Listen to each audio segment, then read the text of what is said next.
चलिए आपका मैं आपको जो डील कराऊंगा वो सेकंड पेपर भारत का भूगोल है ना।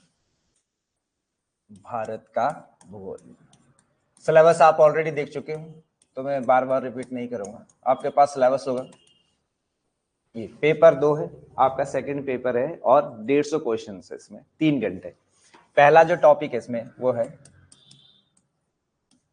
भारत की स्थिति। सीधा कुछ इस प्रकार से, यानी कि ग्लोब पर उसकी स्थिति बताइए आप। और अब स्थिति यदि आप ग्लोब पर भारत की बताएंगे तो यहां से किस प्रकार के प्रश्न आएंगे। भारत की स्थिति का मतलब है कई प्रकार की चीजें जानना, जैसे ग्लोब पर क्या स्थिति है, ग्लोब पर स्थिति क्या है। अब ग्लोब पर स्थिति क्या है तो आपको दो चीजें पता होनी चाहिए। एक, इसकी अक्षांश स्थिति क्या है। दोनों का हिंदी मीडियम है इंग्लिश मीडियम है आपका? हिंदी मीडियम है ना, ठीक है। अक्षांश स्थिति और देशांतरी स्थिति, इसी की हम बात करेंगे ना। कि जब आप ग्लोब पर भारत की स्थिति की बात करेंगे तो सबसे पहली बात की उसकी अक्षांशीय और देशांतर स्थिति आपको स्पष्ट क्लियर होनी चाहिए कि उनकी स्थिति क्या है। भारत में वेरी बेसिक क्वेश्चंस आते हैं।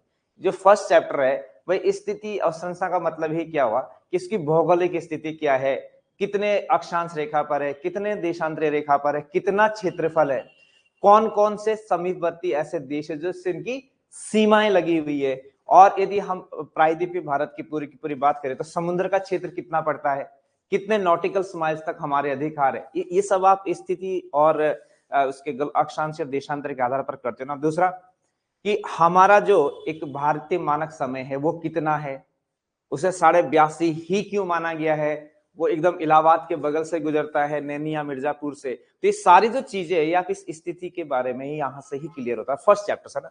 तो अब इस आधार पर भारत की स्थिति की बात करेंगे।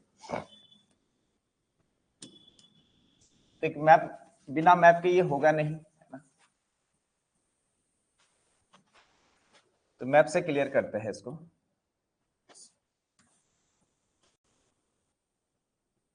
आज आप कुछ मत लिखना, केवल आप समझना इसको, क्योंकि मैं एक दिन आपको पूरा लेक्चर दूंगा देन समझाऊंगा। नहीं तो आप उसी को लिखेंगे तो समझ नहीं आएगा। पहले आप पूरा थॉरोली समझ लो, उसके बाद जैसे जैसे आप लिखोगे वो आपको याद होता जाएगा और क्वेश्चन कैसे आएंगे वो भी बनते जाएंगे। ये देखिए,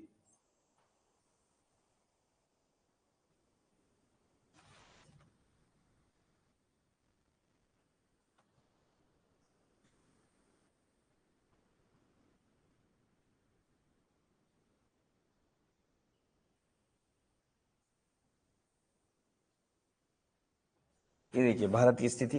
अब भारत का देखो, भारत के इस तरफ को यदि हम देखेंगे तब क्या पड़ेगा, यहां पर पूरा का पूरा ये देखो, ये अंडमान निकोबार द्वीप समूह है। इधर आप देखेंगे तो क्या पड़ेगा, ये लक्षद्वीप पड़ेगा। तो इधर क्या पड़ेगा, बंगाल की खाड़ी, बंगाल की खाड़ी। और इधर क्या पड़ेगा, अरब सागर, अरब सागर।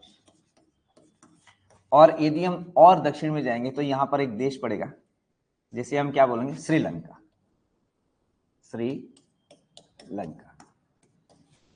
अब जब हम इसकी बात करेंगे, ये तो स्थल की बात होगी, सॉरी जल की बात होगी। अब हम यदि इधर स्थलीय सीमा की बात करेंगे यहां, क्योंकि मैप इस प्रकार से बनेगा, तो ये देख लीजिए ये वाला भाग, इसे हम क्या बोलते हैं, जिसको पाकिस्तान ने कब्जा रखा, ये हो गया POK, पाकिस्तान ऑक्यूपाइड कश्मीर। अब पाकिस्तान ऑक्यूपाइड कश्मीर से जिस देश की सीमा लगती है उसे हम कहते हैं अफगानिस्तान, अफगानिस्तान। ये देखिए, यानी कि यदि कभी प्रश्न आता है कि क्या भारत की सीमा अफगानिस्तान से लगती है, तो देखो है तो डिस्प्यूटेड, नो डाउट भाई, पाक अधिकृत कश्मीर नाम है इसका, जिस पर पाकिस्तान ने कब्जा कर रखा है।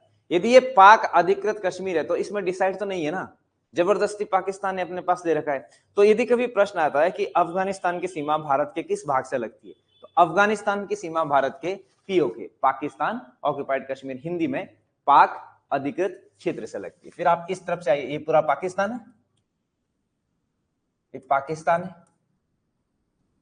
अब पाकिस्तान की सीमा आप देख लीजिए, ये गुजरात है ना, गुजरात, गुजरात के ऊपर चले जाइए तो पूरा राजस्थान का भाग आ जाएगा, पंजाब का भाग आ जाएगा और जम्मू एंड कश्मीर का भाग आ जाएगा। तो इसकी सीमाएं सब किससे लगती है?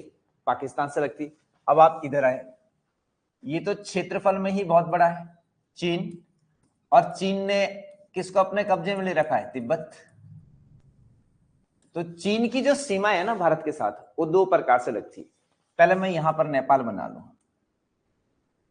ये नेपाल है, ये सिक्किम है और ये भूटान है। यहां पर आपका भूटान पड़ेगा। अब जब हम चीन की बात करते हैं तो चीन की सीमा इधर से भी लगेगी, ये पूरा यहां से भी, ये उत्तराखंड तक आ जाती ना पूरी। यानी कि यदि हम चीन की सीमा की बात करेंगे तो लद्दाख से भी लगेगी, वो आप इधर आ जाइए, पूरा का पूरा क्षेत्र हिमाचल प्रदेश से भी लगेगी और उत्तराखंड से भी लगेगी यहां तक। उसके बाद नेपाल शुरू हो जाएगा, फिर चीन की सीमा यहां, इसको हम क्या बोलते हैं यहां पर? अरुणाचल प्रदेश। फिर चीन की सीमा फिर यहां से स्टार्ट होती है अरुणाचल प्रदेश से, और अरुणाचल प्रदेश में जो चीन की सीमा लगती है ना, उसे ही हम बोलते हैं मैक-मोहन रेखा। डायरेक्ट प्रश्न आ रखा है कि मैक-मोहन रेखा, मैक-मोहन रेखा ये कहां से गुजरती है? तो मैक-मोहन रेखा कहां से गुजरती है? मैक-मोहन रेखा ये आपकी जो अरुणाचल प्रदेश है उसके पास से। और ये वाला जो इलाका है वो आपको पता है, यहां पर भी चाइना का कब्जा है, इसे हम क्या बोलते हैं? जैसे ये पाकिस्तान ऑक्यूपाइड कश्मीर ना, पाक अधिकृत क्षेत्र, उसी प्रकार से 1963 में, 1963, ये तो 1947 की बात है जब भारत और पाकिस्तान के बीच युद्ध हुआ। 1963 में इस वाले क्षेत्र पर चाइना ने कब्जा कर लिया, इसे हम बोलते हैं अक्साई चिन्ह। अक्साई चिन्ह, यदि कभी प्रश्न आएगा अक्साई चिन्ह पर किसका अधिकार है? चीन का अधिकार है। कब गया है? 1963 में। तो यहां से लेके हम जो रेखा खींचते हैं ना, जिस रेखा की हम बात कर रहे हैं, उसे हम बोलते हैं LAC, यानी कि इधर जो रेखा है उसका नाम हो गया LAC। LAC का मतलब हुआ लाइन ऑफ एक्चुअल कंट्रोल। सीधा आपसे पूछ लिया लाइन ऑफ एक्चुअल कंट्रोल या LAC किस किस के बीच में? भारत और चीन। किस क्षेत्र में है? ये आपको पता होना चाहिए, लद्दाख वाले क्षेत्र में है ना। आगे जाके ये पूरा का पूरा आपका इसका हिमाचल प्रदेश और उत्तराखंड भी आ जाता है। लेकिन अक्साई ये जो मैक-मोहन रेखा है ये कहां से होकर गुजरती है? अरुणाचल प्रदेश से होकर। तो दो जगह बॉर्डर लग गया ना इनका। चाइना का बॉर्डर काफी बड़े क्षेत्र में, इसका बॉर्डर है LAC। इसी प्रकार से हमारे भारत और पाकिस्तान के बीच जो सीमा रेखा उसे हम क्या बोलते हैं? हाँ जी, रेड क्लिफ, उसे हम बोलते हैं रेड क्लिफ रेखा। अब इसको भी ध्यान से समझना आप, सब जगह रेड क्लिफ रेखा नहीं है। इस वाले भाग में, ठीक है, आपने कहा यहां से लेके पूरा ये गुजरात वगैरह क्षेत्र, ये हो गया रेड क्लिफ लाइन। लेकिन ये जो पाकिस्तान ऑक्यूपाइड कश्मीर ले चुके हैं ना हमसे, इसके आसपास जो सीमा गुजरती है उसको हम क्या बोलते हैं? उसे हम बोलते हैं LOC, लाइन ऑफ कंट्रोल। ये हो गया लाइन ऑफ कंट्रोल। तो देखो LAC और LOC अलग अलग है ना। LAC किसके बीच है? भारत और चीन के बीच। LOC लाइन ऑफ कंट्रोल किस किस के बीच है? भारत व पाकिस्तान के बीच, ठीक है। जबकि जो ब्रिटिश के द्वारा सीमा रेखा खींची गई थी वो कौन सी थी? Red Cliff. एक रेड क्लिफ आयोग बना 1947 के आसपास की बात है, जब भारत आजाद हो रहा था। तो जाते जाते उन्होंने दोनों देशों को क्या कर दिया? डिवाइड कर दिया। तो ब्रिटिश के द्वारा जो खींची गई रेखा वो रेड क्लिफ रेखा एक पर्टिकुलर क्षेत्र में जाती है। फिर LOC जो रेखा है ये भी भारत और पाकिस्तान के बीच है, जो उन क्षेत्रों से होकर जाती है जो अभी पाकिस्तान के कब्जे में। सेम LAC रेखा हमने यहां पर देखी। लेकिन मैक-मोहन रेखा, मैक-मोहन जो रेखा खींची गई थी ये 1916 में खींची गई थी। और 1916 में जब मैक-मोहन रेखा खींची गई थी तब भारत आजाद तो था नहीं। तो भारत पर किसका कब्जा था? ब्रिटिश का। तो सीधी सी बात है, यदि कभी प्रश्न आपके ज्योग्राफी में इस पर से आएगा जिसे हम जियो पॉलिटिक्स कहते हैं। अब जियो पॉलिटिक्स का पॉइंट ऑफ व्यू से यदि आपके इसमें प्रश्न आ गया कि मैकमोहन लाइन किन किन के बीच थी। बेसिक क्वेश्चन है वो, वेरी बेसिक। तो हमें ये लगा कि भारत और चीन के बीच, लेकिन यदि वहां पर ब्रिटिश भारत दिया होगा ना तो हमें ऑप्शन पे ब्रिटिश भारत जाना पड़ेगा। कारण क्या है? कारण ये कि 1916 में ये समझौता हुआ था। तो यहां तक आपको पता चल गया। LOC के साथ रेड क्लिफ पाकिस्तान का बॉर्डर बनाता है, LAC और मैकमोहन रेखा। जब आप इस तरफ को आएंगे तो यहां पर कौन सा देश पड़ेगा? म्यांमार, जिसे प्राचीन समय में वर्मा बोलते थे, है ना, म्यांमार। और जब हम यहां पर आएंगे तो यहां पर देश पड़ेगा कौन सा? बांग्लादेश। भाई बांग्लादेश को हम 1971 तक किस नाम से जानते थे? यदि कभी ये प्रश्न आएगा कि बांग्लादेश कब बना, बांग्लादेश बना 1971 ईस्वी में, इसमें बना ना। तो 1971 से पहले भी तो कुछ होगा ना। तो 1971 से पहले से हम किस नाम से जानते थे? पूर्वी पाकिस्तान। इसका पहला नाम था पूर्वी पाकिस्तान। बेसिक सी चीजें। भारत और पाकिस्तान का बंटवारा कब हुआ? 15 अगस्त 1947 को। दो भागों में बांटा ना। इधर का हो गया, इसे बोलते थे पश्चिमी पाकिस्तान, पश्चिमी पाकिस्तान, और इधर वाला भाग हो गया था पूर्वी पाकिस्तान। अब इन दोनों की आपस में नहीं बनी, क्योंकि पश्चिमी पाकिस्तान पूर्वी पाकिस्तान पर डोमिनेट करता था, प्रभुत्व करता था हर चीज में। वो शिक्षा हो, रोजगार हो, स्वास्थ्य हो, सब चीजें किसका और प्रभुत्व रहता था? पश्चिमी पाकिस्तान था। तो जब इधर पूर्वी पाकिस्तान के लोग थे, उन्होंने आंदोलन कर दिया। अब यहां पर जो कम्युनिटी थे, मूल किस मूल के होंगे ये? क्योंकि ये पूरा का पूरा पहले हम बंगाल प्रेसिडेंसी कहते थे ना, तो बंगाली मूल के ज्यादा थे। जबकि पश्चिमी पाकिस्तान में हम कहेंगे पंजाब प्रांत के ज्यादा थे। तो आपस में कई प्रकार की दिक्कत और प्रॉब्लम्स हुई। इंडिया ने भी महत्वपूर्ण रोल निभाया, ऑब्वियसली अलग हो गए तो इनकी ताकत कम होगी। और 1971 में हमने एक नया देश बनाया जिसे हमने कहा बांग्लादेश। यदि प्रश्न आता है कल के दिन कि भारत और बांग्लादेश के बीच जो सीमा स्थित है उसका नाम क्या है? ये लॉजिक है, इसमें कुछ रटना नहीं है। जब भारत और पाकिस्तान बटा तो नाम क्या रखा, रेखा का नाम क्या रखा गया? Red Cliff. भाई भारत और पाकिस्तान के बीच यही तो थे, रेड क्लिफ नहीं तो सीमा का विभाजन किया। जब रेड क्लिफ ने ही ये बांटा तो इसको हम क्या बोलते थे? पूर्वी पाकिस्तान। तो सीधी सी बात है कि बांग्लादेश के बीच जो सीमा होगी उसका नाम भी क्या होगा? रेड क्लिफ रेखा। अब आपसे सिंपल प्रश्न, ये हम स्थलीय सीमा के देश लग रहे हैं। देखो जलीय सीमा में तो श्रीलंका है हमारे पास, या फिर यहां पर नजदीक मालदीव है। ये तो हमारे जलीय सीमा है ना, बट जलीय सीमा तो सीधा सीधी सी नहीं लगी रहती। तो प्रश्न कहां से ज्यादा आएंगे कि भारत के स्थलीय सीमा से लगे देश बताइए।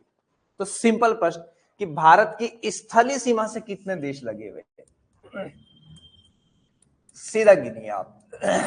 स्थलीय सीमा सिंपल उन्होंने आपसे पूछा। देखो आपको क्या करना है, ऐसे में चलना है, जैसे गाड़ी चलती है ना, ये ऐसे चलो आप। ऐसे कहां से चलेंगे आप? पाकिस्तान से। तो पाकिस्तान एक, अफगानिस्तान शामिल कर लेंगे हम क्योंकि पाक ऑक्यूपाइड कश्मीर से लगा हुआ। दो, ऊपर पूरा का पूरा कौन है? तीन, चीन, क्योंकि तिब्बत नहीं मानेंगे ना हम। तिब्बत पर किसका कब्जा हो गया? चीन का कब्जा हो गया। अब देखो नेपाल 4, भूटान 5, बांग्लादेश सॉरी म्यांमार 6 और बांग्लादेश 7। यदि प्रश्न आपके लिए आया कि भारत की स्थलीय सीमा से कितने देश लगे हुए, तो भारत की स्थलीय सीमा से 7 देश लगे हुए। इनके 7 देशों की सीमा भारत की स्थलीय सीमा से टच करती है। अब यदि अब प्रश्न है वो किसी भी तरीके से घुमा सकता है ना आपको, वो आपको जानकारी चाहिए। देखो जीएस का मतलब ये होता है, अब यहाँ एक तो दो प्रकार से हम जीएस पढ़ते हैं। एक तो पढ़ते जब हम आईएएस पीसीएस या वनडे एग्जाम में पढ़ते तब तो लगे। आपका लेक्चरर का है, जिस हिसाब से आपका पे स्केल डिसाइड होता है ना, आपकी पोस्ट डिसाइड होती है, उसी हिसाब से आपके क्वेश्चंस की फ्रीक्वेंसी चेंज होती है। टफ और आसान कुछ नहीं होता, तरीके होते हैं। मैंने आपको ये बता दिया ना। अब जो एग्जामिनर था उसके दिमाग में एक प्रश्न आया कि बच्चे ने सब रटा हुआ है, उसे पता है कि कौन सी सीमा पर कौन से देश है। अब मैं जरा उसको चेक करता हूं कि उसने केवल रटा है या कल के दिन जब आप क्लास में जाएंगे, आप क्लास को पढ़ाएंगे, उतने सारे बच्चे आपके सामने होंगे, क्या आप उनको टेक्निकली समझा भी पाओगे सही तरीके से? क्या आपने इस प्रकार से इसको रचाया बसाया? उन्होंने कहा कि एंटी क्लॉकवाइज, मतलब घड़ी की उल्टी सुई की दिशा में भारत के साथ लगने वाले देश बताइए। अब मैंने आपको बता दिया ना कि घड़ी की सुई ऐसे में चलती है, तो क्लॉकवाइज आपको क्या करना है, एंटी क्लॉकवाइज घूमना है। आ जाइए, बांग्लादेश, म्यांमार, ऊपर चीन, फिर भूटान, फिर नेपाल, चीन ऑलरेडी आ चुका है, अफगानिस्तान और पाकिस्तान। तो सिंपल है ना, और घड़ी की सुइयों की दिशा में, तो ये आपका हो गया सिंपल सी चीज। अब उन्होंने पूछा कि जो स्थलीय सीमा है, इस स्थलीय सीमा की कुल लंबाई कितनी है। कुल लंबाई पूरा आप ये समझ लीजिए कि यहां से लेके और बांग्लादेश तक इस स्थलीय सीमा की कुल लंबाई कितनी है, तो आपने पहले पढ़ा होगा, वो कुल लंबाई है 15,200 किलोमीटर। ऐसा नहीं कि आप लोगों को नहीं आता, आप लोगों को आता है, ऑलरेडी आप पोस्ट ग्रेजुएशन करे होंगे ज्योग्राफी से, आता सब है, लेकिन क्या है ना कि वो सही टाइम पे याद आता है या नहीं, बस इतना होता है, ज्यादा कम कुछ नहीं होता। आपको सब आता, आपको केवल एक दिशा देने की जरूरत है ना, आपको एक बताने की जरूरत है, आपको अच्छे गाइड की जरूरत है। कोई बच्चा 21 साल में आईएएस बन जाता कैसे? क्या जो 10 साल से पढ़ रहा उसे नहीं पता होगा? उसे एक अच्छा मार्गदर्शक मिल गया ना कि एक्चुअली में आपको यहाँ जाना। पहुंचेंगे तो आप दिल्ली, यदि आप लखनऊ होते हुए जाएंगे तब भी दिल्ली पहुंचेंगे, और आईएसबीटी से सीधी दिल्ली पकड़ोगे तब भी दिल्ली पहुंचोगे, टाइम अलग अलग हो जाएगा ना। एक्चुअली में जो आपका मार्गदर्शक होता है वो महत्वपूर्ण रोल प्ले करता है कि आपको किस प्रकार से गाइड कर रहा है। तो टोटल कुल सीमा कितनी होगी? 15,200 किलोमीटर। अब उन्होंने कहा कि जो सर्वाधिक सीमा है, इन 7 में से सर्वाधिक सीमा किस देश की भारत के साथ लगी हुई है? अब आप देखिए खुद कि सर्वाधिक सीमा किसकी लगी। आपके पास ऑप्शन 1 2 3 नहीं, ये 7 ऑप्शन है आपके पास, वो रटे हुए आपने पाकिस्तान, अफगानिस्तान, चीन, नेपाल, भूटान, म्यांमार और बांग्लादेश। एट फिंगर्स एंड कुछ चीजें आपकी एकदम मैप और देश, ये चीज आपके रटी हुई होनी चाहिए फर्स्ट चैप्टर के लिए, क्योंकि पहला चैप्टर ऐसा है कि यदि आप फर्स्ट चैप्टर में लैग कर गए, मतलब आप मकान बना रहे थे, आपकी नींव हिल गई, तो आगे नहीं कुछ भी बनेगा ना। तो पहला चैप्टर स्पष्ट क्लियरिटी आपके पास होनी चाहिए। तो देखो सीधी सी बात है, आपको यहां लग रहा होगा ना कि पाकिस्तान की, नहीं, सर्वाधिक सीमा किसकी लगी हुई है? बांग्लादेश की। देखिए ये प्रश्न आता है कि सर्वाधिक सीमा भारत के साथ किस एक देश की लगी हुई है? बांग्लादेश की। और सबसे कम सीमा ऑब्वियसली अफगानिस्तान की, वो भी किससे लगी हुई? पाकिस्तान ऑक्यूपाइड कश्मीर। तो कुल स्थलीय सीमा की लंबाई कितनी होगी? 15,200 किलोमीटर। कुल कितने देश हो गए? 7 देश। जब ये ऐसा मैप बनता है ना, आप जब एटलस खोलते हो, मैप दिखाते हो, तो ऐसा ही मैप दिखाया होगा, अलग से भी होगा, बट ज्यादातर भारत के चारों ओर क्या दिखाएगा? कोई ना कोई देश दिखाए होंगे ना। तो इसे हम क्या कहते हैं? भारत और उसकी सीमा से लगे हुए पड़ोसी देश जब हम मिलाते हैं तो हम इसे ज्योग्राफी में क्या बोलते हैं? Very simple, what again tricky and practical questions. और अच्छा है आप इसमें इंटरव्यू नहीं है, इंटरव्यू होता तो इंटरव्यू का मतलब ही क्या होता है कि समझा कैसा है आपने चीजों को। इससे ही मिला के हम बोलते हैं भारतीय उपमहाद्वीप। ये नाम तो सुना है ना आपने, सब कॉन्टिनेंट, हम बार बार बोलते हैं ना सब कॉन्टिनेंट ऑफ इंडिया, भारतीय उपमहाद्वीप। तो मतलब ही क्या हुआ इसका? हम पूरा कॉन्टिनेंट नहीं बोलते ना भाई, अकेला तो कॉन्टिनेंट है नहीं, हम किस महाद्वीप में आते हैं? एशिया महाद्वीप में, तो हमें पता है, लेकिन फिर भी हम इसे भारतीय उपमहाद्वीप की संज्ञा देते हैं। वो इसीलिए देते हैं कि भारत और उसके सीमाओं पर स्थित 7 अन्य देश मिलाकर क्या कहलाते हैं? वो हमारा क्या हो गया? भारतीय उपमहाद्वीप। अब नेपाल और भूटान कोई पर्टिकुलर सीमा नहीं है, इनके साथ हमारे बॉर्डर शेयरिंग होते हैं। जैसे सीधा से कि भारत और नेपाल के बीच एक नदी बहती है, बिल्कुल आप जानते हो उस नदी का नाम है काली नदी, और सबसे ज्यादा विवाद अब इसी पे होता है। अब ये भारत और नेपाल के बीच भी दिक्कत क्या हुई ना, हर जगह आप पूरे विश्व में घूमिए, एज ए ज्योग्राफी का आप स्टूडेंट हो और ज्योग्राफी आपका एज ए सब्जेक्ट रहा, मास्टर है आपका ज्योग्राफी में, जहां भी सीमा का विवाद होगा ना, वहां आपको 2 देश जरूर दिखेंगे। अब 3 में से कौन? अमेरिका, रूस और ब्रिटेन। देखो जब मैकमोहन रेखा डिसाइड हुई तब भी कौन था? ब्रिटेन। जब नेपाल के साथ युद्ध हुआ, और नेपाल के साथ जब युद्ध हुआ और उसके बाद संगोली की संधि हुई 1816 में, तो वो संगोली की संधि किसके साथ हुई? ब्रिटिश के साथ। अगेन यहां पर जो समझौता हुआ उसे मानने के लिए भी तो मना करता है नेपाल। नेपाल क्या बोलता है? नेपाल भी बोलता है कि ये समझौता किसके साथ हुआ था? ब्रिटिश के साथ। बट हमारे और नेपाल के बीच प्राकृतिक सीमा, और हमारे और नेपाल के बीच जो प्राकृतिक सीमा नेचुरल, देखो ये कोई प्राकृतिक सीमाएं नहीं है। रेड क्लिफ एक व्यक्ति था जिसको स्पेशली भेजा गया था कि भारत और पाकिस्तान का बंटवारा कैसे किया जाना है उस चीज के लिए। तो ये तो बनाई हुई ना मैनमेड। एलओसीओ बनाई हुई है, एलएससीए बनाई हुई, अक्साई चीन का क्षेत्र है। मैकमोहन, एक्चुअली में मैकमोहन नहीं थे, मैकमेहन नाम था, लेकिन हम तो सिकंदर, अलेक्जेंडर को भी सिकंदर बना दिया। इनका नाम था मैकमेहन, और मैकमेहन स्पेशली डेप्यूट किया गया था इस चीज के लिए। तो ये तो सब किसी आदमियों के द्वारा किया जा रहा है ना। लेकिन भारत और नेपाल के बीच जो सीमा क्रिएट होती है एक नदी के द्वारा होती है, और नदी क्या नेचुरल है। तो natural boundary between India and Nepal, और वो कौन बनाती है? काली नदी। पहले तो सब कुछ चीजें ठीक चलती रही, वर्तमान परिप्रेक्ष्य में बदल गई चीजें। कारण कि चाइना का प्रभुत्व बढ़ गया, चाइना ने सबको लगभग निगल लिया। आप देख लो भूटान, नेपाल, इनकी तो बेचारों को क्या हुआ कि चाइना के साथ टकराए, इनके और बुरे हाल। ये हमारा देश था, पिछली बार देखो आप, शेख हसीना गवर्नमेंट को यहाँ स्टूडेंट एक मूवमेंट चला, स्टूडेंट में इतनी ताकत आ गई कि मूवमेंट चला दिया और सत्ता परिवर्तित कर दी। कई प्रकार की चीजें, जियो पॉलिटिक्स इसे ही तो हम कहते हैं ना। तो अब ये हमारे साथ नहीं है, ये हमारे साथ नहीं है, ये हमें आंखें दिखाता है। भूटान तो क्या ही करेगा, इन दोनों से तो क्या उम्मीदें लगानी। तो आप अपने इर्द गिर्द भी देखो कितने खतरनाक सिचुएशन में हम, किसकी वजह से? चाइना। अब चाइना इसे कहता है, पुश करता है ना कि आप ये बताइए, आप हम काली नदी को क्यों माने बाउंड्री? क्योंकि काली नदी जिस जगह से गुजरती है, इंडिया उसे अपने मैप में दिखाता है, और नेपाल कहता है ये जो कालागिरी पर्वत या जो भी तुम कहते हैं ये नेपाल का भाग है। तो रस्साकसी चल गई। इससे पहले यहाँ पर जो गवर्नमेंट थी उसके प्रधानमंत्री ओपी वो थे, क्या था उनका नाम, शर्मा थे क्या थे वो, तो उनकी सत्ता पलट दी, वो प्रो चाइना थे। अब यहाँ पर जो गवर्नमेंट बनी, देखते क्या वो भारत के प्रति किस प्रकार का रुख रहता है। भूटान और इंडिया, भूटान और इंडिया के संबंध भी ब्रिटिश काल से 1865 से, और फिर स्वतंत्रता के बाद हमने भूटान से संधि भी करी है। और हमने भूटान से ये संधि करी है क्योंकि ये पर्वतीय क्षेत्र है, पहाड़ी राज्य, दोनों नेपाल भी और भूटान भी। भूटान के साथ हमने ये संधि करी कि कभी भी कोई इस क्षेत्र का कोई भी देश आपके ऊपर अटैक करेगा तो इंडिया आपके साथ खड़ा होगा।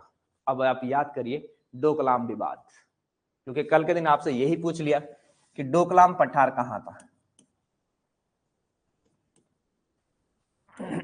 अब जो पेपर आपके बनेंगे ना वो बड़े यूनिक किस्म के पेपर होते हैं, बड़ा सोच समझदार से कि आपने करंट में भी कितनी चीजें ध्यान रखी है और आप ऑलरेडी उसकी बैकग्राउंड भी कितनी जानते, तो उसे मिलाकर पेपर बनता, तभी ये दो पेपर रखे आपके, अन्यथा एक जैसे दो पेपर रखने के क्या होता है इनके ना। अब ये जो डोकलाम पठार, एक पठार है, और ये पठार यहां पर है भूटान के पास, ये देखिए ये ट्राई जंक्शन पर पड़ता है। ट्राई जंक्शन मतलब जहां तीन देश मिलते हैं। तो देखो ये सिक्किम से भी थोड़ा लग रहा है, ये भूटान से भी लग रहा है, और ऊपर कौन है? चीन। चीन ने इस पर कब्जा कर लिया। ये 2017 की बात है, जब चीन ने कब्जा कर लिया तो भूटान की तो इतनी ताकत नहीं कि वो चाइना को रोके, तो संधि किसके साथ है? भारत के साथ। तो भारत को यहां आना पड़ा, और वो डोकलाम जो प्लेटोस विवाद है वो चर्चा में आ गया। यहां पर हम खड़े रहे भूटान के साथ लगभग 2-3 महीने, चाइना को कब्जा नहीं करना दिया, चाइना को पीछे हटाया। चाइना को यह बात बड़ी बुरी लगी, और उसका बदला चाइना ने कहां लिया? ये लद्दाख है ना, लद्दाख क्षेत्र में घाटी है गलवान घाटी, तो गलवान घाटी में देखो हमारे उनके सैनिकों के बीच डायरेक्ट क्लैश हो गई है ना। तो ये बड़ी दिक्कत वाली प्रॉब्लम्स हमारे पास होती है। दूसरा कि चाइना इसको तो क्लेम करता ही है, ये लद्दाख वाले क्षेत्र को पूरा क्लेम करता है। चाइना बोलता भाई ये यहाँ के जो लोग है ये तो हमारे ही है, ये तो तुम्हारे उसमें होना चाहिए। ये पूरे के पूरे, ये जिसको हमने क्या बोला, अरुणाचल प्रदेश। अब ध्यान से सुनना, अरुणाचल प्रदेश से होकर ही कौन सी सीमा गुजरती है? McMahon line. अरुणाचल प्रदेश को चीन क्या बोलता है? अरुणाचल प्रदेश को सीधे सीधे कहता है कि जो अरुणाचल प्रदेश है वो है ही नहीं भारत का। पहले तो पूरा का पूरा नॉर्थ ईस्ट भारत का नहीं मानेगा। नॉर्थ ईस्ट का मतलब समझ रहे ना, ये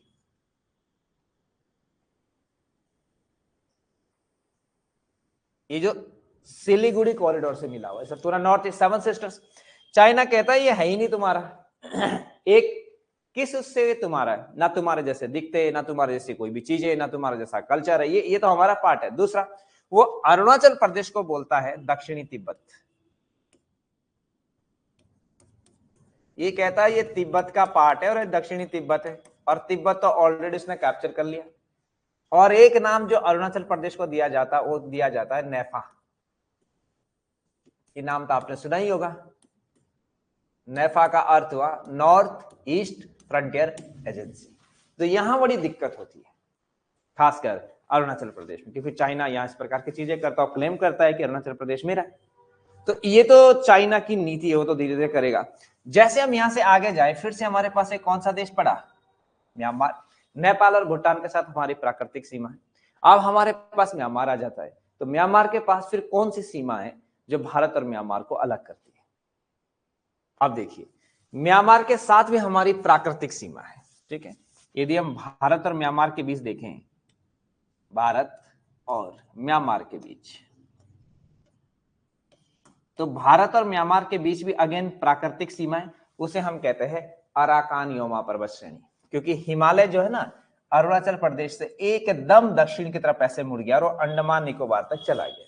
तो अराकान पर्वत श्रेणी यहां पर क्या हो जाती है, हमारी प्राकृतिक सीमा हो जाती है, अराकान पर्वत श्रेणी, ये हमारी प्राकृतिक सीमा। इनकी प्रश्न सीधा, भारत और म्यांमार के बीच सीमा कौन बनाती है, अराकान पर्वत श्रेणी। अब जो म्यांमार है इसके और बुरे हाल है, यहाँ कोई अभी सरकारी नहीं है, यहाँ तो चीजें बड़ी दिक्कत में चल रही है, तो ये भी भारत के लिए चिंता का विषय है। और जब हम आगे आते तो हमारे पास क्या पड़ जाता, बांग्लादेश, और बांग्लादेश की भी सीमा क्या थी, रेड क्लिफ सीमा रेखा। तो ये तो हमारे स्थलीय जो क्षेत्र है वो हो गए, यानी कि स्थलीय सीमा पर स्थित देश और उनकी सीमाएं होगी, और इसकी टोटल सीमा की लंबाई इतनी होगी। लेकिन अब यदि यहां से जो प्रश्न है, ऐसे भी तो आ सकता है कि बताइए पाकिस्तान की सीमा से कितने भारतीय राज्य लगे हुए हैं। अब पाकिस्तान की सीमा से कितने भारतीय राज्य लगे हुए, यदि आपको अच्छी तरीके से सीमांकन करना आ गया तो बड़ा इजी हो गया। और सीमांकन करना में आप यहां से चलिए ना, यदि मैं इसको ऐसे हटा भी दूं और बताओ कि पाकिस्तान से लगे हुए भारतीय राज्य, पाकिस्तान, आपके पास एटलस है, खोलिए अपना एटलस घर पे, कोई बात नहीं कल लेके आना ना, क्योंकि जो आपका भी देखो बिना एटलस के बहुत कम चीजें समझ आएगी ना। पाकिस्तान की सीमा से लगने वाले भारतीय राज्य, लगने वाले भारतीय राज्य, आप खुद सोचिए, यदि ऐसा प्रश्न आपके पास आता तो आप क्या करेंगे सबसे पहले। लेट अस सपोज आपकी परीक्षा में यही प्रश्न आ गया कि बताइए भारत की पाकिस्तान की सीमा से लगने वाले भारतीय राज्य कौन कौन से। तो इसके लिए आपको एक ही चीज तो आनी चाहिए, और वो चीज क्या है, मैप। यदि आपको ये चीज बनानी आ गई, आपको इतनी भी बनानी आ गई ना, पूरा मैप नहीं बनाते, जितनी आपको जरूरत है ना उतना कर दीजिए आप, लेकिन मैप बहुत नेसेसरी है। कल के दिन जब आप लेक्चरर बनोगे तो बच्चों को तो सिखाना और भी आपको जटिल हो जाता है उनके चीजों को करना। तब बताइए पाकिस्तान की सीमा कहां कहां से लगी हुई। आप ऐसा करिए, आप गुजरात से चलिए पाकिस्तान की सीमा के लिए ना, तो पहला राज्य आपके पास कौन सा हो जाएगा, गुजरात। अब मैं इंटरेस्टिंग पॉइंट आपको गुजरात के लिए बोलता हूं, इधर से होकर हमारी सीमा पाकिस्तान से तो लगी हुई है ही, जो रेड क्लिफ साहब ने डिसाइड भी की थी, रेड क्लिफ सीमा हम कहते हैं, यहां से एक और रेखा गुजरती है,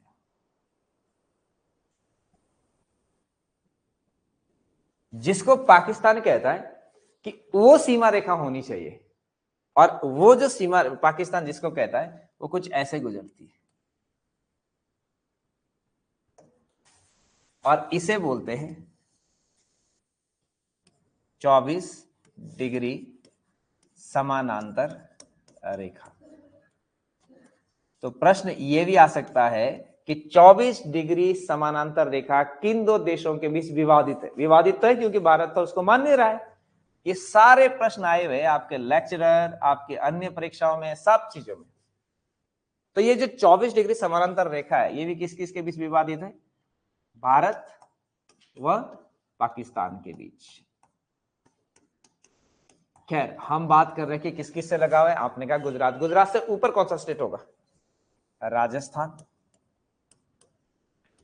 आप फिर और ऊपर जाइए, कौन सा लगेगा, पंजाब एग्जैक्टली आप जानते हो शायद, इसमें कोई वो नहीं कि आपको पता नहीं, आप इसको चीज को जानते हो। पंजाब और फिर Jammu and Kashmir.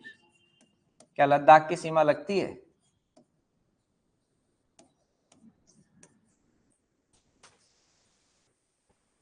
Yes, touch करता है लद्दाख भी, है ना। जो नई जो बुक्स है हमारे पास अवेलेबल है, देखो पहले बुक्स में इसको टच करता हुआ नहीं दिखाया गया था, लेकिन नई बुक्सों के अनुसार लद्दाख को भी दिखाया गया है। अब आप एक बात बताइए, यदि मैं प्रश्न पूछ रहा हूं कि पाकिस्तान की सीमा से लगने वाले भारतीय राज्य, तो क्या ये सही है? हाँ जी, या इस प्रश्न में हमें थोड़ा सा चेंज करना पड़ेगा? यदि मैं आपको बोलूं कि एक राज्य होता है और एक संघ शासित क्षेत्र, या बिल्कुल, तो कहीं ऐसा तो नहीं है कि इनमें से कोई एक यूनियन टेरिटरी हो? कौन सा? बस समझ गए ना आप, यही तो करना, इसको बाहर निकालिए, क्योंकि केवल क्या बोला गया है। और यदि इसी प्रश्न को मैं बना के दूं, पाकिस्तान की सीमा से लगने वाले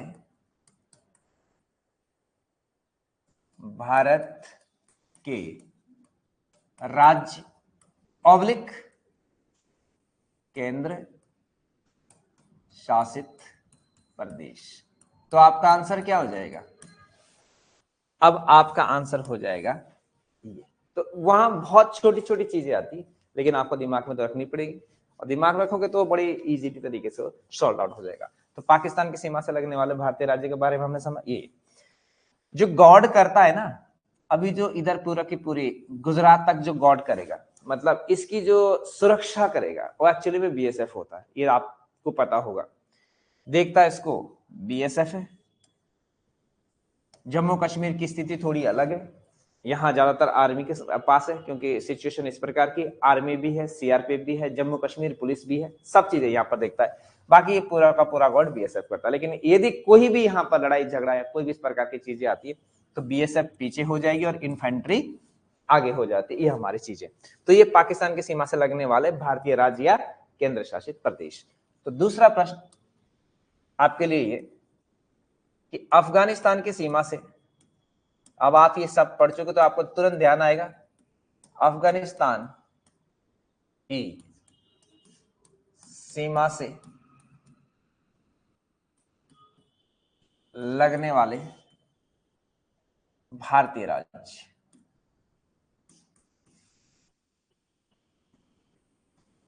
हाँ जी, लद्दाख, बिल्कुल। और बस, है ना। और यदि मैं केंद्र शासित क्षेत्र और राज्य दोनों की बात करूं, तो पीओके लग रहा है ना, और पीओके किसका भाग है? जम्मू एंड कश्मीर का। एक्चुअली में उसमें तो यही दिखाया हुआ है, मैप में तो यही दिखाया हुआ है ना, ऐसे करके, कि हमारा केवल ये वाला भाग लग रहा है, लद्दाख टच नहीं कर रहा है। एक्चुअल में क्यों लद्दाख इससे टच नहीं कर रहा है, कुछ बुक्सों में ये दिखाया गया है कि सब पाकिस्तान से ये लग रहा है, ये वाला क्षेत्र, सॉरी, अफगानिस्तान से ये क्षेत्र लग रहा है, अफगानिस्तान। कारण कि लद्दाख को हम क्यों नहीं दिखा रहे, बीच में ये जो क्षेत्र है ना, ये भारत के पास है, ठीक। और इधर जो क्षेत्र, इसको हमने अभी क्या बोला था, जो चीन के पास है 1963 से, अक्साई चीन। अब ध्यान से समझिए आप इसको, अक्साई चिन्ह है, अक्साई चिन्ह है 1963 से, ठीक है। ये वाला जो भाग है, ये जब तक भारत के पास है तब तक ये दोनों हमारे उसमें रहेंगे, मतलब कहीं ना कहीं हमारे पास एज मिल जाता है। इसे ही हम बोलते हैं सियाचिन ग्लेशियर, सियाचिन ग्लेशियर।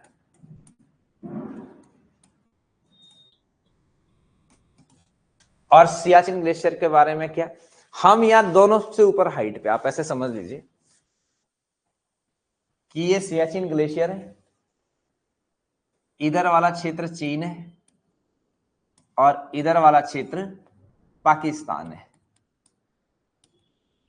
और ये भारत है।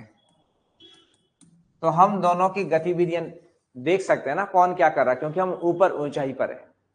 अब ये जो सियाचिन ग्लेशियर है, ये पहले हमारे पास नहीं था, इसको भी हमने कब्जा किया, पाकिस्तान से छीना। तो प्रश्न कि सियाचिन को कब्जे में लेने के लिए कौन सा ऑपरेशन चलाया गया था?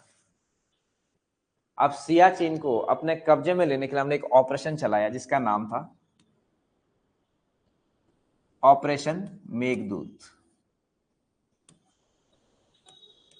और ये ऑपरेशन मेघदूत कब चलाया? 1984। ये सारी चीजें आती है। अब कम से कम यहां तो जान में जान है हमारी।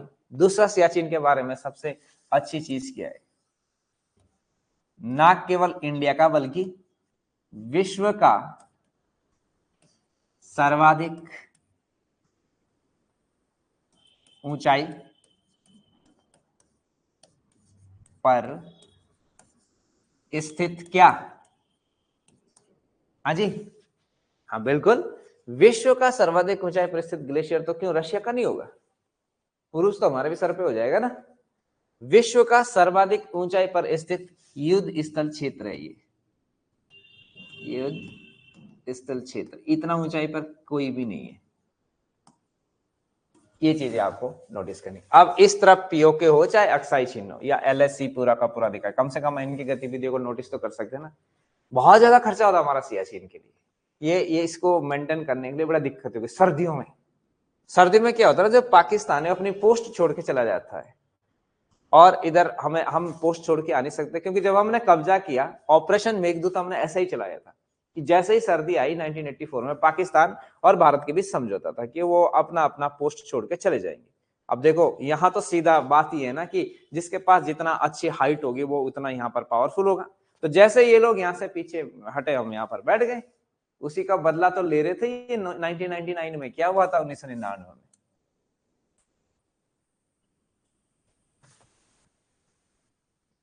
कोई बात नहीं, ये बोलते हैं कारगिल वॉर। समझ आ गया ना भाई? कारगिल वॉर इतना बड़ा युद्ध क्यों हुआ था? इसके पीछे पाकिस्तान आखिर ऐसा क्यों चाहता था? पाकिस्तान तो यही चाहता था, अच्छा तुमने 1984 में हमसे ये छीन लिया, हम पूरा का पूरा कश्मीरी छीन लेते तुमसे। सर्दियों में जैसे ही हमारी पोस्टें थोड़ी थोड़ी यहाँ से खाली हुई कारगिल वगैरह का क्षेत्र में, वहां जाके बैठ गए। अब वहां जाके बैठ के जो एनएच यहाँ से गुजरती थी उसके ऊपर सीधा फायरिंग कर रहे। अब जब एनएच पर ही फायरिंग कर रहे हैं तो फोर्स कैसे पहुंचाओगे? वो तो कट कर सकते थे ना पूरा का पूरा कश्मीर को। तो वही था कारगिल वार एक्चुअल। यहाँ एक अलग प्रकार की चीज है, क्योंकि दोनों से सामना होता ना हमारा। अब सॉरी, पाकिस्तान से भी और इधर चाइना से भी, दोनों चीजें। दूसरी सबसे बड़ी दिक्कत, ऊपर बैठा चीन। चीन क्या कर रहा है, यहां से एक सड़क बना दी उसने ऐसे पाकिस्तान के लिए। ये पाकिस्तान है ना, पाकिस्तान में एक पोर्ट पड़ता है कराची, उसने। अब देखो, चीन में एक प्रांत पड़ता है शिनजियांग प्रांत। अब चाइना नो डाउट, इसमें तो हमें मानना पड़ेगा कि वो विकसित है, बहुत ज्यादा डेवलपमेंट है, उसके पास बहुत ज्यादा तकनीकी है। उसने शिनजियांग प्रांत को पाकिस्तान के कराची से जोड़ लिया। अब यहां से ट्रेन होके जाएगी सीधी पाकिस्तान ऑक्यूपाइड कश्मीर से। मतलब ये तो भारत के क्षेत्र से चली गई ना। अब चाइना कहता तुम भी इसमें शामिल हो जाओ। वन बेल्ट वन रोड इसका नाम देता है वो, वन बेल्ट वन रोड नाम है इसका। तो पूरे एशिया में ऐसा जाल फैलाना चाहता है। भारत यदि इस पर साइन करेगा तो ऑटोमेटिकली भारत ने ये मान लिया कि पीओके हमारे पास नहीं है। तो ये जो पूरा का पूरा वेरी सेंसिटिव, तो यहाँ से प्रश्न बनने की संभावना भी आपको उसमें ज्यादा रहेगी, क्योंकि आप किसी भी चीज में यहाँ से पूछ सकते ना। तो अफगानिस्तान से हमारी जो सीमा है एक्चुअली में पाकिस्तान ऑक्यूपाइड कश्मीर से लगती है, ठीक है। अच्छा, अब चूंकि ये पाकिस्तान है, पहले क्या था? पहले तो पाकिस्तान नहीं था, 1947 से तो ये भारत था, और भारत पर भी किसका कब्जा था? ब्रिटिश का। तो ब्रिटिश भारत ने अफगानिस्तान और इसके बीच भी, पाकिस्तान के बीच भी, या कि भारत के बीच भी एक सीमा खींच दी थी, जिसे हम क्या कहते हैं? डूरंड रेखा। यदि प्रश्न आएगा वर्तमान समय में डूरंड रेखा किस किस के बीच है, तो ये हो गई अफगानिस्तान और पाकिस्तान के बीच। लेकिन किसने खींची है? ब्रिटिश ने। तो अब इनके बीच भी झगड़े ही झगड़े, देख लो आप, यहां भी कई प्रकार की दिक्कतें होगी। तो एशिया में जहां भी प्रॉब्लम्स हो रही है उसके पीछे कौन है? ब्रिटिश है। वो जिस प्रकार के सीमा निर्धारण करके गया वो आने वाले समय में किसी ने नहीं माना। किसी ने नहीं माना तो उन देशों के बीच लगातार युद्धरत है, और यही तो वो चाहेंगे। लड़ते रहो तो विकास नहीं होगा तुम्हारा, तुम तो सारी की सारी इकोनॉमी अपने लड़ने में बर्बाद कर दोगे। और ये ऐसा क्यों करेंगे, ये इतना डिस्प्यूटेड इलाके बना के क्यों गए पूरे? आप जरा वर्ल्ड में नजर दौड़ाइए। आज आप कहते हैं इजराइल गाजा में लड़ रहा है और रशिया यूक्रेन में लड़ रहा है, ये एशिया में भी देख लो बुरे हाल है। इस सब से इन सब के पीछे लड़ाने का क्या मकसद है इनका? चाहे वो अमेरिका हो चाहे वो ब्रिटेन हो, क्यों लड़ाना चाहते हो इन सबको? बस सीधा सा आपके लिए प्रश्न आता है कि सबसे बड़ा हथियार निर्माता कौन है, जो सबसे ज्यादा हथियार बनाता है? तो यूएसए। जब आप हथियार बना रहे हो और वो बिकेंगे ही नहीं तो क्या करोगे आप उन हथियार बनाने का? और हथियार बड़े ऑटोमेटिक है, बड़े बेहतरीन हथियार है, तो कब बिकेंगे? जब उनकी डिमांड होगी। और डिमांड कब होगी? जब अशांति होगी, तो फैलाओ अशांति। अब आपके लिए करंट का क्वेश्चन बना के देता हूं मैं कि वर्तमान समय में सबसे ज्यादा, आपने कहा कि सबसे ज्यादा हथियार कौन बनाता? अमेरिका। अब आपसे प्रश्न यह आएगा कि सबसे ज्यादा हथियार कौन खरीदता है? सबसे ज्यादा हथियार खरीदता है सऊदी अरब, और उसके बाद आता है अपने भारत का। तो अब लगा लो ना, प्रॉफिट है। तो ये कितने दूरदर्शी लोग थे अंग्रेज कि हम जा तो रहे हैं बट तुम आगे लड़ते रहोगे, और हो रहा है ये चीजें। ताकतवर हुए, हम आपस में ही लड़ रहे हैं, चीजें शॉर्ट आउट ही नहीं कर पा रहे, जबकि सबसे शांति होनी चाहिए हमारी सीमाओं पर। और विश्व का सबसे शांत बॉर्डर कौन सा है? ये तो सब यहाँ तो चारों तरफ कहाँ है शांति? पाकिस्तान के बॉर्डर पर शांति, चाइना के बॉर्डर पर शांति, कहीं भी नहीं हमारी इतनी फोर्सेस लगी हुई। सबसे शांत बॉर्डर माना जाता है 49 डिग्री समानांतर रेखा को।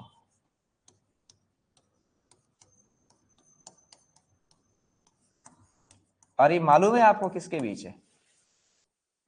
गुड, यूएसए और कनाडा। कनाडा क्या ही लड़ेगा इससे?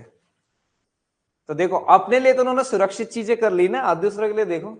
आप इंग्लैंड चले जाओ, इंग्लैंड में कौन सा उनका क्या कहे, किसी के साथ बहुत बड़ा विवाद है ही नहीं कुछ ऐसा। और हमारे लिए सब चीजें छोड़ के गए विरासत में। तो एक्चुअली में जब हम ज्योग्राफी पढ़ते हो, ज्योग्राफी का पहला चैप्टर पढ़ते तो एक प्रकार का जियो पॉलिटिक्स है, उसमें आप सब पढ़ते हो। उसमें ज्योग्राफी तो पढ़ते ही हो, लेकिन पीछे इतिहास, हर चीज का एक इतिहास होता है। हम कहते हैं ना कि history is the father of all subject, तो इसीलिए क्योंकि जिसको आप वर्ल्ड हिस्ट्री में पढ़ लीजिए, आप मानव भूगोल पढ़ लीजिए, आप फिजिकल ज्योग्राफी पढ़ लीजिए, कुछ भी चीज उसके पीछे एक कहानी होगी। आप पढ़ लीजिए कि पेंजिया क्यों टूटा, उसका विभाजन क्यों हुआ, कॉन्टिनेंटल ड्रिफ्ट थियरी किसने दी, प्लेट टेक्टोनिक थियरी किसकी आई, सब एक क्रम उसमें चल रहा है ना। तो सबके पीछे क्या है? एक हिस्ट्री। और जब तक आप उसको नहीं जानोगे, डायरेक्ट मैं आता और सीधा बोलता ये 7 देश है, ये लग गए, ये सीमा खत्म, नहीं, इंटरेस्ट नहीं आएगा, मजा नहीं आएगा, वो ग्रिप आपकी नहीं बनेगी। और वो ग्रिप यहां नहीं बनेगी तो क्लास में जाके वो चीजें आप पर दिखेगी नहीं। और जितना बेहतर यहां लेके जाओगे तो फिर इफ बट नहीं होगा ना। आप पेपर देके आए, आपका 100% मेरा निकलना, दैट्स ऑल, खत्म, पैकअप। एक ही बार तो मेहनत करनी है आपको, तो वो आपको सारी चीजें बड़ी जेंटल तरीके से पढ़नी होती है। तो यहां तक कोई दिक्कत, कोई ऐसी चीजें जो आपको समझ ना आई हो? चलो, तो हमने देख लिया कि पाकिस्तान से लगने वाले भारतीय राज्य या केंद्र शासित प्रदेश, अफगानिस्तान से लगने वाला क्षेत्र, अब कौन सा आएगा हमारे पास? चीन। तो चीन की सीमा से लगने वाले भारतीय राज्य या केंद्र शासित प्रदेश, ये ढंग से देखना जब पेपर आएगा कि पूछ क्या रहा है वो। केंद्र शासित प्रदेश। एमए कहां से किया है आप लोगों ने? हाँ जी, अच्छा, ये रुद्रप्रयाग रहा हूं मैं, अगस्तपुरी में रहा हूँ, रुद्रप्रयाग में रहा हूं मैं, बढ़िया जगह। ठीक, इसी बार हुआ है आप लोग का? पहले हुआ? अच्छा, बीएड अभी, मैं थोड़ा पहले हुआ। चलिए कोई बात नहीं, बहुत अच्छा, सही टाइम पे आपने किया है। तो चीन की सीमा से लगने वाले, अब आपको इसके लिए क्या करना है? अगेन मैप, अब मैप बनाइए आप। और अभी तक आप इस मैप में क्या क्या चीजें सीख गए? अभी आप इतना तो सीख गए इधर,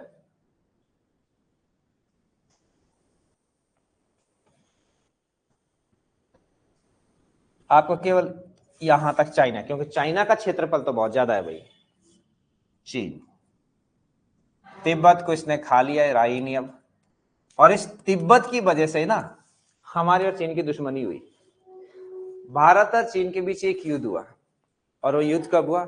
1962 में, 1962 में। उस युद्ध के पीछे प्रमुख कौन था? तिब्बत। क्योंकि चाइना ने तिब्बत पर कब्जा किया, हम सामने खड़े हो गए, हमने कहा गलत, चाइना गलत कर रहा है। चाइना ने कहा अच्छा, ये चाइना ने हम पे अटैक कर दिया, तो उसका खामियाजा हमें भुगतना पड़ा है। अब देखिए चीन की सीमा से, अब यहां क्लियर हो गया ना आपका, ये क्या है? पाक अधिकृत कश्मीर, ये क्लियर। यहां पर कौन सा ग्लेशियर था? सियाचिन ग्लेशियर। ये वाला क्षेत्र जो 1963 से चीन के पास है, इसका नाम क्या था? अक्साई चीन। ये सियाचिन हो गया, और ये अक्साई चीन हो गया। अब बताइए कि कौन कौन से जो राज्य या केंद्र शासित प्रदेश है वो इससे लगेंगे, यानी कि चाइना से। भाई पूरा लद्दाख तो लगेगा, सीधी सी बात है। ये पूरा क्षेत्र तो लगेगा, यानी कि लद्दाख।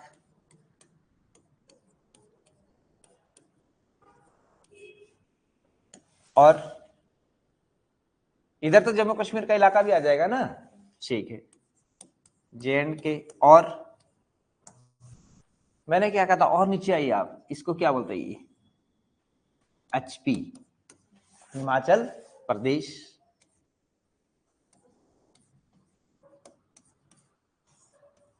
और आगे चलिए, जहां आप हो, उत्तराखंड,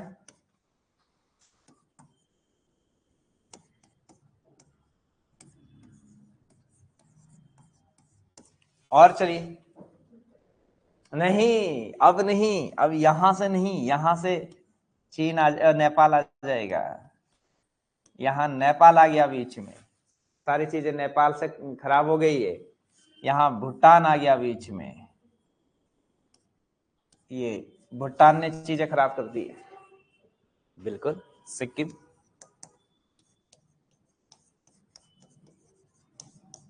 आई थिंक ये नहीं आएगा, क्या कि जम्मू कश्मीर नहीं आएगा, ये गलत हो गया ना। ये थोड़ा सा 1 2 3 4, क्योंकि 5 एक ही मिलती है ना, और 5वां कौन सा हो जाएगा? बस अरुणाचल प्रदेश, 5 मिलती है, अरुणाचल प्रदेश। और अरुणाचल प्रदेश से जो सीमा गुजर रही थी उसका नाम क्या था? उससे ही हम क्या बोलते हैं? ये मैक मोहन लाइन। ये हो गए ना, यानी कि कितने हो गए? 5 राज्य। राज्य है ये तो, जम्मू कश्मीर नहीं है ना। 5 राज्य की सीमा इससे होकर गुजरती है, ठीक है। अब हम आगे चलते तो नेपाल, तो नेपाल से लगने वाले भारतीय राज्य। अब नेपाल की बात आई तो आप उत्तराखंड से आगे चलो, उत्तराखंड की तो लगेगी लगेगी, पिथौरागढ़ तो पूरा है ना, चमोली वाला इलाका है, तो उत्तराखंड तो है ही। उत्तराखंड, गुड। उत्तराखंड से आगे अभी आपने क्या बोला था? गुड, उत्तर प्रदेश।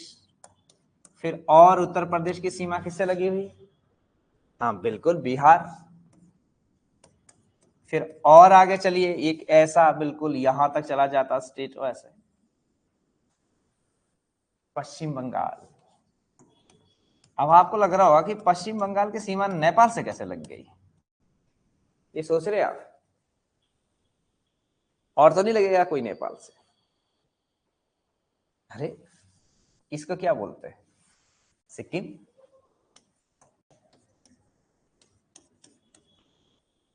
आपको सबसे ज्यादा दिक्कत यहां हो रही होगी कि पश्चिम बंगाल कैसे लगा। आप दिखाता हूं मैं आपको।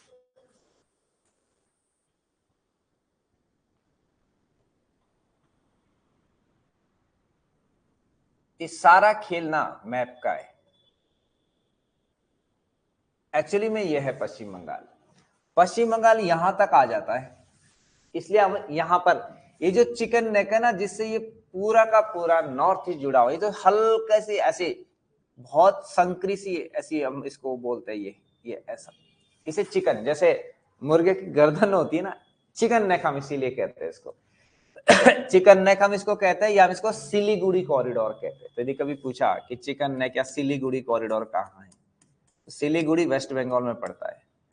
सिलीगुड़ी कॉरिडोर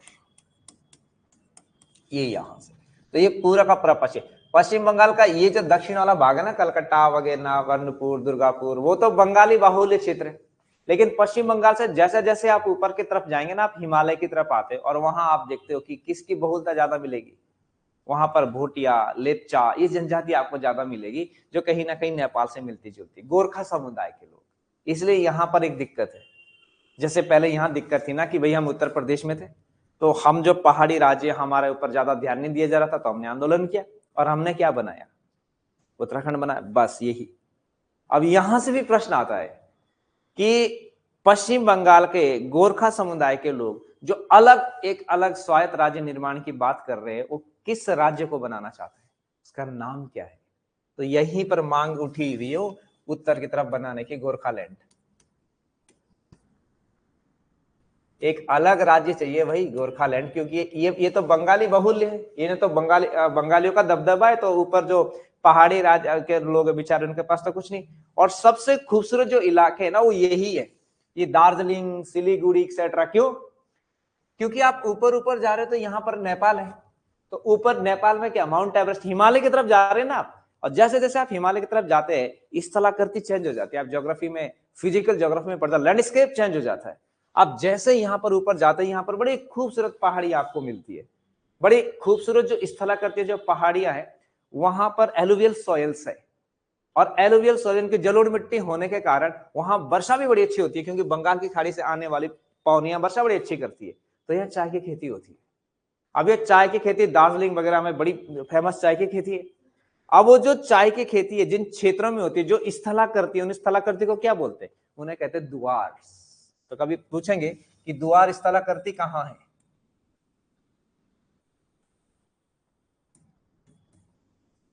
ये पश्चिम बंगाल के, जैसे यहाँ पे गोरखालैंड वाले भाग में दुआर से स्थलाकृति, और इस दुआर से स्थलाकृति में क्या होता है, चाय बहुत अच्छी होती है, दार्जिलिंग की चाय। तो ये पूरा का पूरा हिमालय राज्य। दूसरा, दुआर स्थलाकृति को हम क्या बोलते हैं, गेटवे ऑफ हिमालय, यानी कि हिमालय का प्रवेश द्वार। ये देखिए, आप अभी तक बंगाल की खाड़ी से चले थे ना, धीरे धीरे धीरे धीरे आप हिमालय की तरफ ही तो जा रहे हैं। तो ये देखो, तो यहाँ ये जो वेस्ट बंगाल, तो यहाँ असम तक आ गया है। तो इसलिए इसकी सीमा ऑलरेडी किससे लगी हुई है, नेपाल से इसकी सीमा टच करती है। तो ये समझना आपको बड़ा जरूरी है। तो यही से ये प्रश्न भी है कि क्या यहाँ पर एक अलग स्वायत्त राज्य बनाने की मांग हो रही है? बिल्कुल हो रही। उससे हम क्या कहते हैं, गोरखालैंड। ऐसी भारत में हजारों जगह मांग हो रही है। जैसे पंजाब में खालिस्तान की मांग, तो यहाँ पर गोरखालैंड की मांग। मणिपुर में चले जाइए, यहाँ अलग मांग। त्रिपुरा में चले जाइए, अलग मांग।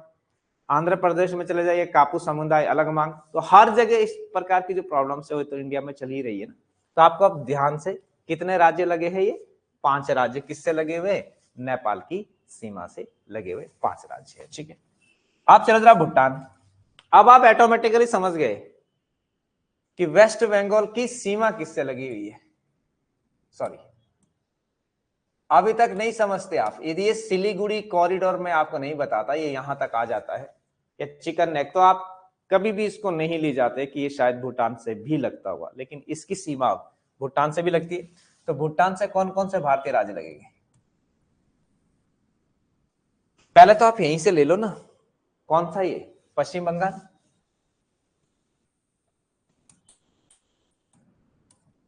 आप देखो, इससे आगे वाला जो क्षेत्र है पूरा, ये जो सबसे लगा हुआ, इसे हम क्या बोलते हैं? असम। और भूटान की सीमा किससे लगेगी?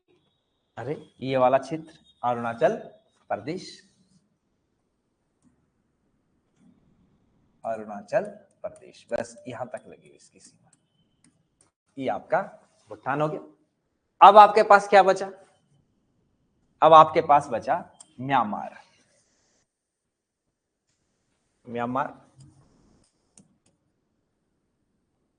म्यांमार के लिए क्या करना है आपने, ये देखिए।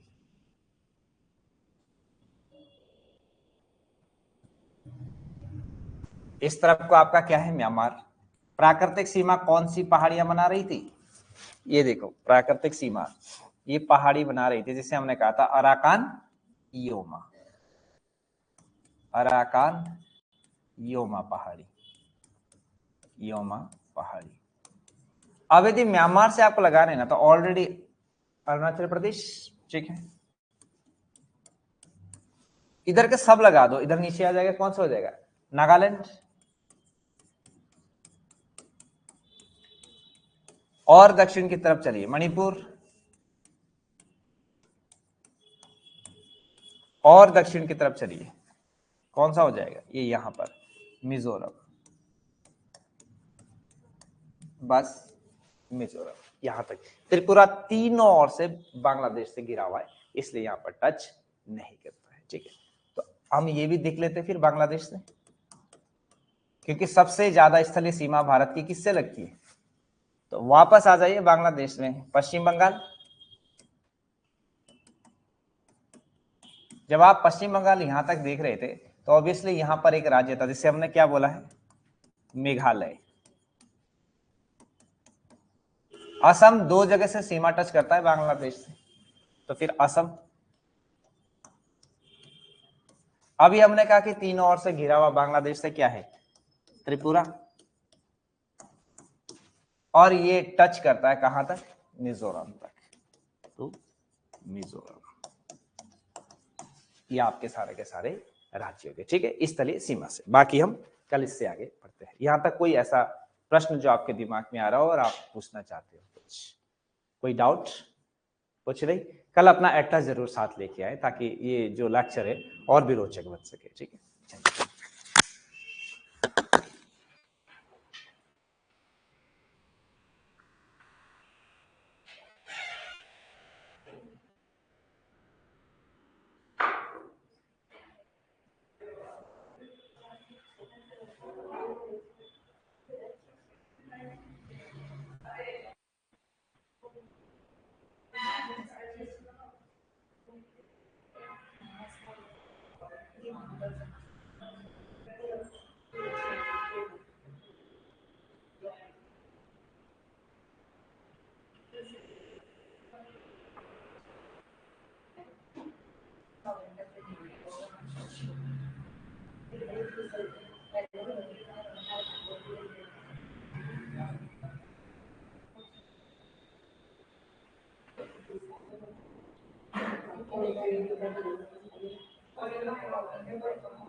नीचे तो बैठ जाओ, उधर हमारे सर का बुला सर, अलग अलग जगह ही उतना घंटा लगेगा इसमें ज्यादा।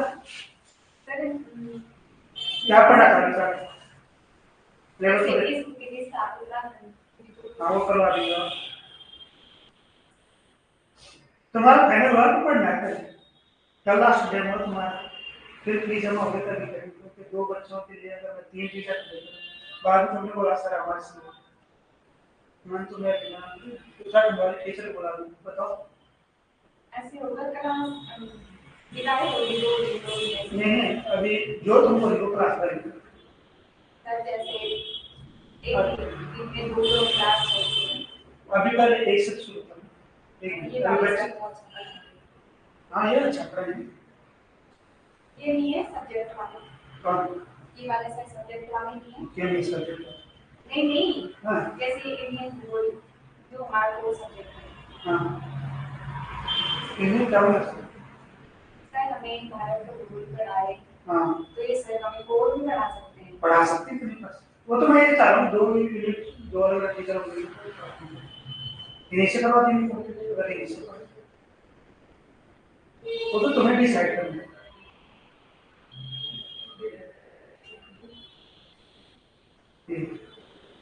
उत्तराखंड वाला सेक्शन इसी तरह देंगे। उत्तराखंड वाला सेक्शन तो टाइम होना पड़ेगा ये कितना उससे 10 क्लास नहीं तो उनका करेंगे क्लास उनकी क्लास है।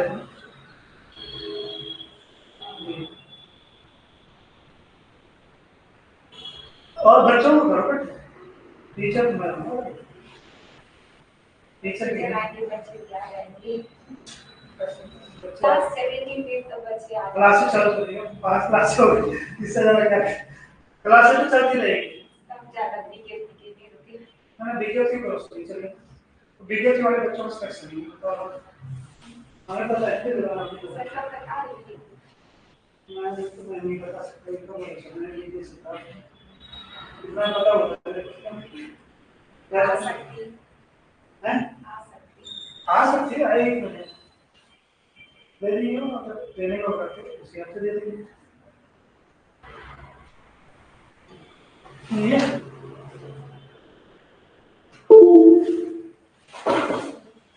तो कब सर ये का डेमो देगा तो तक हमारे को बता दूंगा कब ये सर पढ़ाएंगे ना। हाँ कल अभी मैं तो ये चाह रहा कि इन्हीं को कंटिन्यू करते थे इंडियन ज्योग्राफी सेक्शन निपटा देते हैं अभी ये तो बाद में फिर दो पार्ट में हो जाएगा अगर टाइम हमें कम मिला तब टाइम पूरा मिला तब जल्दबाजी में चीज़ें करना बेकार क्यों